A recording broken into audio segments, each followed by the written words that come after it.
검수완박 중재안에 항의하며 사직서를 냈던 김호수 검찰총장이 조금 전 기자회견을 열고 중재안에 동의할 수 없다는 입장을 밝혔습니다.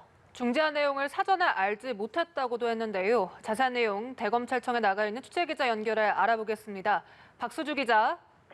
네, 김호수 검찰총장이 조금 전 기자간담회를 열고 검수완박 중재안에 동의할 수 없다며 명확히 반대한다는 입장을 밝혔습니다. 김 총장은 지난주 금요일 국회가 박병석 국회의장 중재안을 수용하기로 전격 합의하자 사직서를 제출한 뒤 특별한 입장을 내지 않고 대검찰청을 떠났었는데요. 김 총장은 오늘 간담회에서 책임 있는 공직자의 도리라 생각해 입장을 밝힌다며 반대 의견을 거듭 표명했습니다.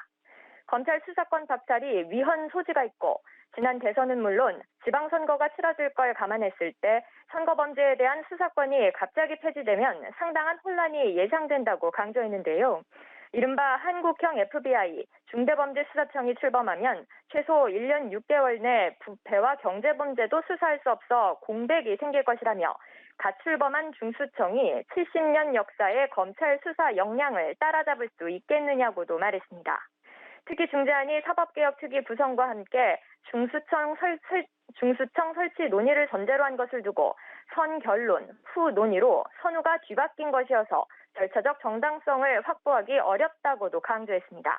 그러면서 대통령과 국회를 향해 결론을 미리 내놓고 하는 특위가 아닌 제대로 논의할 수 있는 특위를 구성해달라고 요청했습니다. 김호수 총장이 중재안의 내용을 미리 알고 있었던 것 아니냐는 논란이 있었는데 이에 대해서도 입장을 밝혔죠.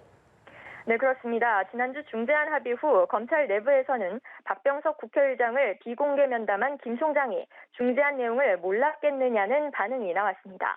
김 총장은 법무부 차관 시절 검찰개혁 논의 과정에 참여했던 전례도 있어 이와 관련한 검찰 내부 불신이 수면 위로 드러났던 것인데요. 김 총장은 사전에 내용을 알지 못했고 중재안은 지난 금요일 보도를 보고 알게 됐다며 전혀 사실이 아니라고 해명했습니다.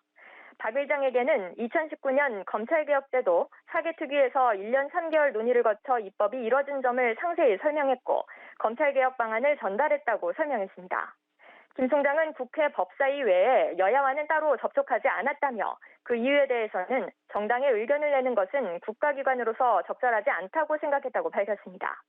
김 총장이 중재안을 미리 알았던 것 아니냐는 의혹은 지난주 금요일 중재안이 나오기 전 김 총장의 출근길 발언으로 불거졌습니다. 국민과 국회가 원하지 않는 권력 수사는 하지 않는 게 필요할지도 모른다는 발언이었는데요. 이후 검찰 내부에서는 김 총장의 해명을 요구하는 목소리가 터져나왔습니다. 검찰 일각에서는 지난주 총사퇴한 김 총장과 전국 고검장들을 향해 끝까지 책임을 다하라는 비판도 나오고 있는데요.